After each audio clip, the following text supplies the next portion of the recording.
Hey folks, it is Vince the Evil DM back with another episode here on my channel. Just want to give a little update on some information. I did some digging around the internet.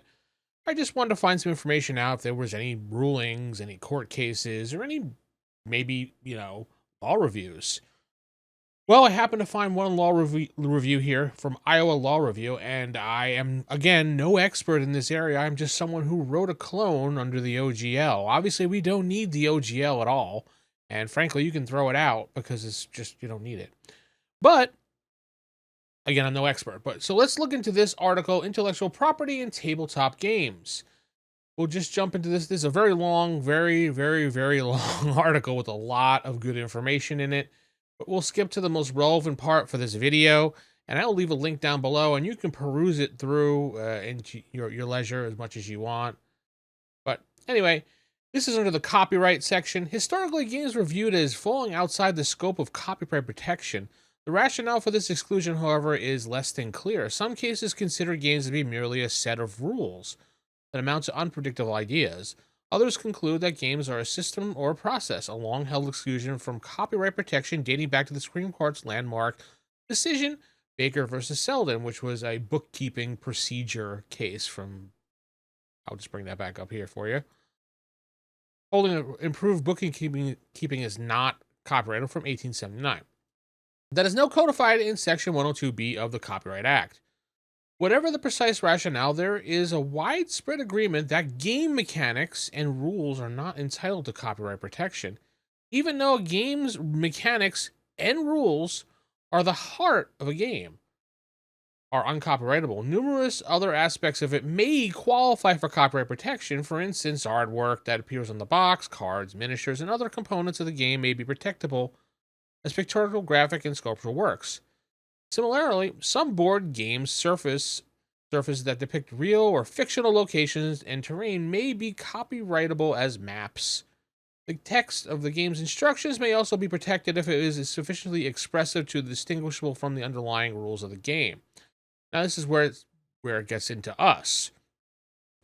Tabletop games with an extensive text, such as word-based games and RPGs, may also be protectable as literary works under the Copyright Act. For instance, Hasbro, which currently owns Dungeons & Dragons franchise, and its predecessors in interest have registered copyrights in hundreds of books, modules, guides, maps, and other materials.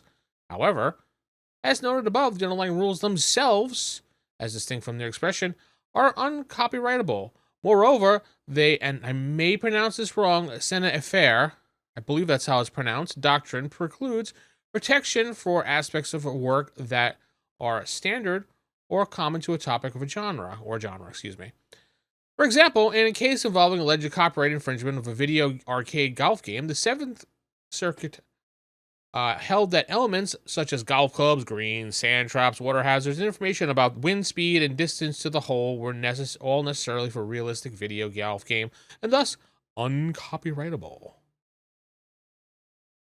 Likewise, for a high fantasy RPG, standard elements like races, human, elf, dwarf, character classes like warrior, wizard, and thief, attributes such as strength, dexterity, intelligence, and hit points, monsters such as orcs, demons, and dragons, weapons such as swords, daggers, maces, staffs, bow and arrow, armor, shield, mail, helmet, loot, gold, magic item, and quest or mission, slay a monster, find a hidden treasure, transport an item, save an innocent person, blah, blah, blah, likely be considered unprotectable under the Sena Affair. Fictional characters that appear in a tabletop game may be copyrightable as well.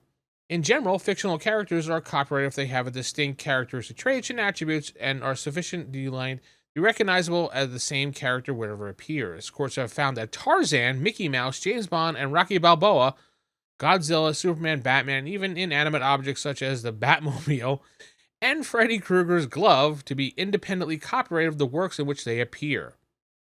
Although many tabletop games do not involve copyrightable characters, some do.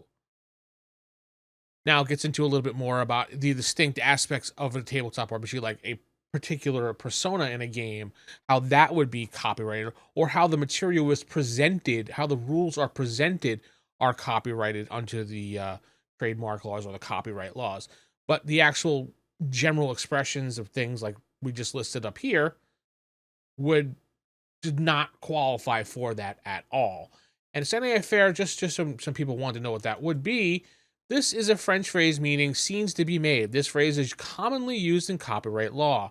The term refers to situations in which there is essentially no way other to express a particular idea except by using certain elements. In such instances, for those elements will often be termed savoir-faire.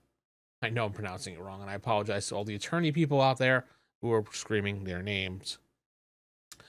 Anyway, you can take a look at this and, just dive into a little bit more deeper if you'd like.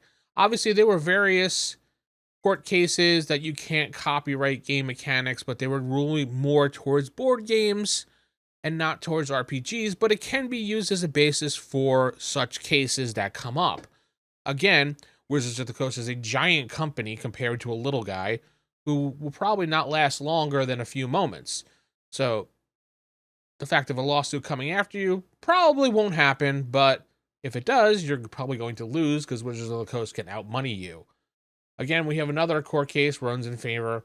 Tabletop game, no protection under the U.S. copyright law, and it goes through the summary, the judgment. But it's, again, this is another tabletop type thing. Well, actually, this is a clone of a card game. But it's close enough that if the whole process did go to a court ruling, these are things that they would look at and take into account. So, do we really need the OGL? No. Do we need Wizards of the Coast? No. So, OGL be damned, Wizards be damned. We don't care. All they're doing is hurting the industry itself and making people not want to buy their products. So please, Wizards of the Coast, continue along with what you're doing and pushing out your audience and crowd into a corner where they don't want to be and not want to buy your product. So there's that. So I'm going to head out. It was just a shorter video today, just explaining something I had picked up and found. I will leave a link in the video below. Don't forget to like, comment, subscribe to the video. If you want to support the video, head over to the links in the description below. And get off my damn lawn, folks.